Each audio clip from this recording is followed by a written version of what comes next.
D'esclave et de moins que rien à prince d'Égypte. La vie de Joseph manifeste réellement l'impact extraordinaire de la foi.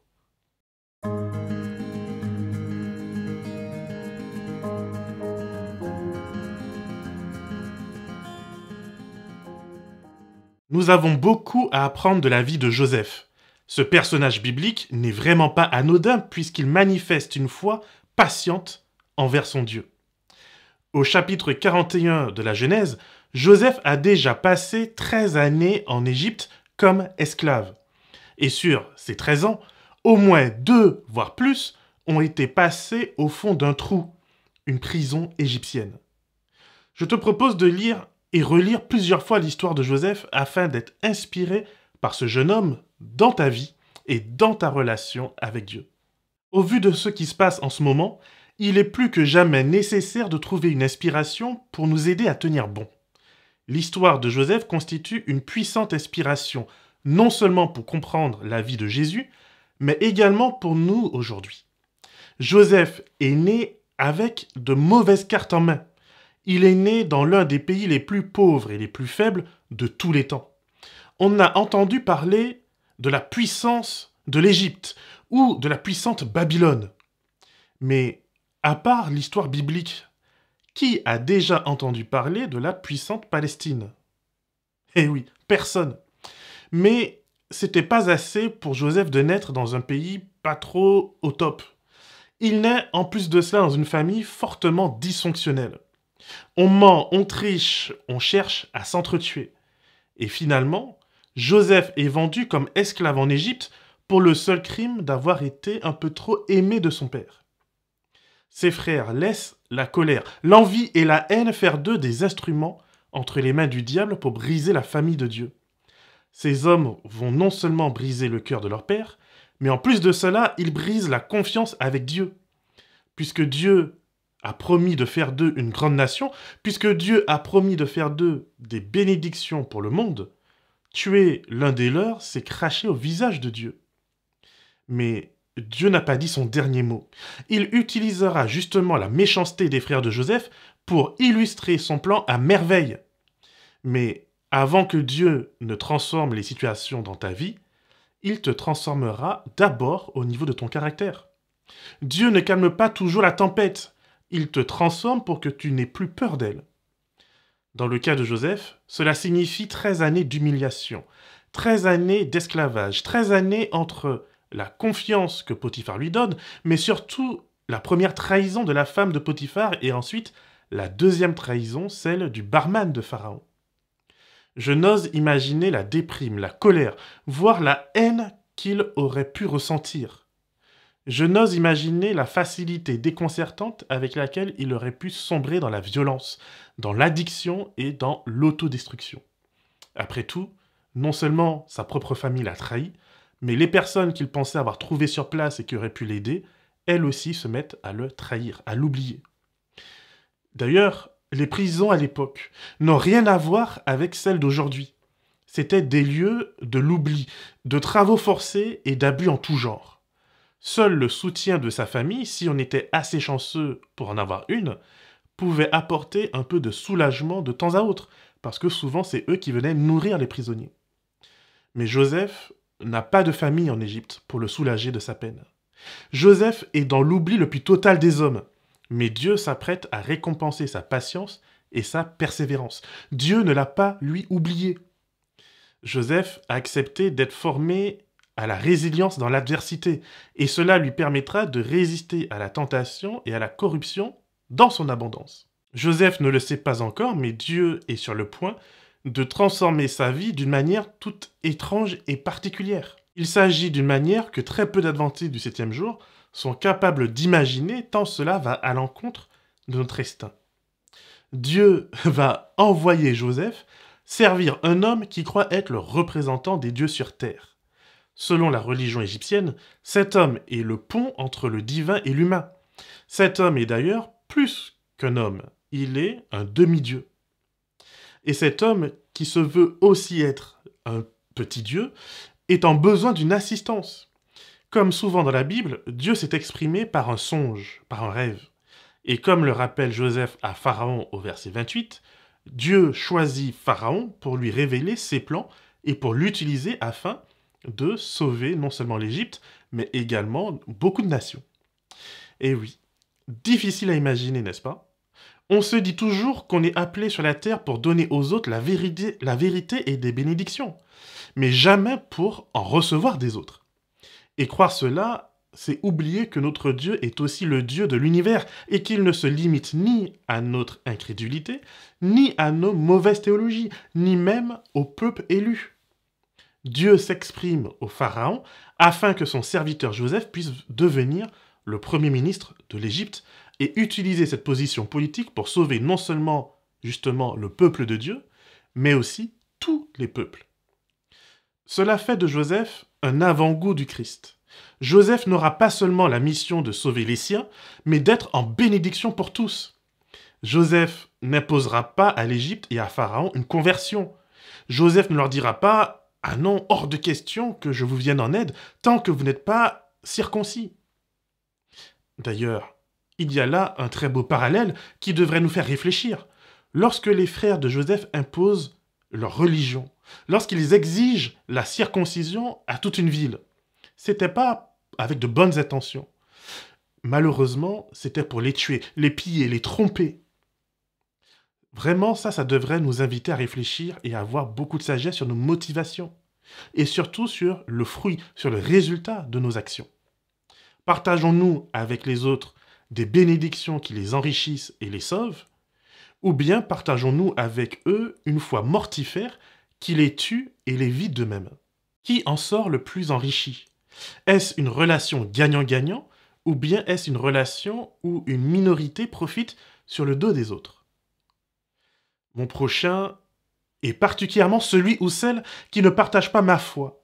Est-il béni par ma présence? Ou bien suis-je constamment en train de gagner un rapport de force avec les autres? Si Joseph est pour moi un si bel exemple, c'est justement parce que sa foi ne sera pas un prétexte d'autocentrisme, mais au contraire une véritable bénédiction pour tous les peuples. Joseph montre à quel point il s'est enraciné dans sa foi. Il ose dire à Pharaon, qui est censé être le pont avec le divin, que le Dieu de la Bible a choisi un simple esclave, un simple hébreu, pour lui révéler ses songes. Là où les sages, les magiciens et tous les prêtres de l'Égypte échouent, ce jeune hébreu réussit non par ses mérites, et il est clair à ce sujet, mais uniquement grâce à l'action miraculeuse de Dieu. Alors qu'on tire Joseph à la va-vite de son trou, et qu'on le présente à Pharaon, Joseph reste fidèle à Dieu car sa foi est devenue son identité. Pourtant, cela fait 2 ans que le barman du roi lui avait promis de le faire sortir du trou. 2 ans de fausse attente. 2 ans peut-être à se dire que c'est fini, c'est la fin. Il finira ses jours en prison, le corps et l'âme usés. Mais alors qu'il a enfin la chance de se mettre en avant, de sortir de prison une fois pour toutes, Joseph manifeste qu'il a changé. Il n'est plus le jeune ado vantard, arrogant, qui énervait autant ses frères. Joseph ne cherche pas à attirer la gloire sur lui. Il ne cherche pas à dire à Pharaon « Mais prends-moi !» Il aurait pu faire du chantage en disant que puisque je t'ai donné l'explication, fais-moi ministre et je te dirai quoi faire. Non. Joseph se contente d'être une bénédiction. Il donne l'explication des songes en rendant gloire à Dieu. Il donne gratuitement la solution au problème et puis il attend de voir ce que Dieu fera. Et quelle magnifique surprise et réponse divine. Elle est extraordinaire. Face à la sagesse et au caractère noble de Joseph, Pharaon fait de lui son premier ministre. Pharaon lui donne des habits royaux, une femme égyptienne, fille d'un prêtre du dieu Soleil. Cette femme, dont le nom signifie fille de Net, c'est-à-dire une déesse égyptienne, donnera à Joseph 2 fils qui seront pleinement intégrés aux 12 tribus d'Israël. Et oui, Joseph a maintenant un nom égyptien, une femme égyptienne, des enfants semi-égyptiens, un métier et une position sociale égyptiens. Mais son cœur reste celui d'un enfant de Dieu, et donc quel que soit l'extérieur, c'est le cœur, c'est de l'abondance du cœur que la bouche parle. N'est-ce pas formidable pour nous qui avons tendance à juger les autres sur leur apparence? Joseph, malgré tous ces signes extérieurs qui l'assimilent à l'Égypte, restera un enfant de Dieu qui sauvera l'Égypte, les pays environnants et ultimement sa famille, celle qui a été choisie par Dieu pour donner naissance au Messie. Avant de conclure, je voudrais revenir sur les songes du Pharaon. En tant que roi de l'Égypte, Pharaon est considéré comme le fils du dieu Horus. Or, la mère d'Horus, la déesse Isis, est parfois décrite dans les textes égyptiens comme une vache. Mais Isis est également considérée comme l'une des déesses de la fécondité. Dieu a donc utilisé des symboles et des images compréhensibles pour Pharaon. Il savait que son rêve était important car les protagonistes étaient issus de son référentiel culturel et religieux. Dieu ne lui a pas envoyé une vision d'Abraham ou une échelle qui monte au ciel comme avec Jacob. Dire que Dieu est descendu vers nous et qu'il continue à le faire signifie que Dieu emploie souvent notre imaginaire pour qu'on puisse le comprendre. On aurait pu se dire que non, jamais. L'iconographie religieuse égyptienne païenne n'a pas sa place dans la Bible et Dieu ne peut pas utiliser ces éléments. Mais c'est ne pas comprendre que l'intérêt suprême de Dieu est pour les personnes. Dieu regarde donc au cœur et il cherche les outils, les éléments les plus à même de nous toucher, de nous permettre de le comprendre. C'est donc à travers ces éléments que Dieu va parler à Pharaon et c'est à travers ces éléments que Dieu permettra à Joseph d'expliquer à Pharaon ce qui l'attend et ce qu'il doit faire. De la part de ce jeune homme, sa foi et sa fidélité envers Dieu est possible, tout en étant au service de Pharaon. Vraiment, j'aime beaucoup l'histoire de Joseph pour sa complexité. J'aime d'ailleurs l'ensemble de la Bible pour sa subtilité. Ces histoires pleines de nuances m'invitent à la réflexion, à la prudence, à ne rien prendre pour acquis et surtout à être vigilant et prudent dans ma conception des projets divins. Dans l'histoire de Joseph, Dieu me montre à la fois qu'il reste présent dans mes adversités, dans la méchanceté des personnes qui m'entourent. Toutes ces choses ne limitent pas les projets et les paroles de Dieu pour moi. Ma malchance en termes de naissance et les accidents de parcours de vie ne sont pas des obstacles insurmontables pour Dieu. Mais j'ai besoin de foi et de confiance. Même lorsque mon monde s'écroule sans la foi, je ne peux pas ouvrir mon cœur à Dieu. Sans la foi, je ne peux pas voir ses projets, son amour et sa fidélité envers moi. L'absence de foi me crève les yeux. Je m'enferme dans mon ressenti, dans mes frustrations, dans mes addictions. Je prétends chercher la justice, mais en réalité, je finis simplement par courir après la vengeance. Alors, contre cela, l'antidote, c'est de se rappeler que Dieu est fidèle, même en esclavage, même en Égypte, même dans une situation de vie compliquée, Dieu reste fidèle. La croissance part toujours de la graine. Aussi petite soit-elle, aussi laide soit-elle, tout dépend toujours de la qualité de la graine. Ne reste donc pas focalisé sur les on-dit ou sur tes circonstances. Pose-toi plutôt la question de savoir si ta graine est fermement plantée dans le roc qui est Jésus. Si tu es planté en Christ, alors qu'importent les tempêtes et les circonstances. Dieu n'oublie jamais que tu es son enfant et qu'il a prévu pour toi des plans de paix et non pas de malheur. Alors, persévère. Laisse-toi former par Dieu et n'oublie pas. Dieu ne veut pas seulement te faire du bien. Il veut faire de toi une source de bénédiction pour l'éternité. Que le Seigneur te garde et te bénisse.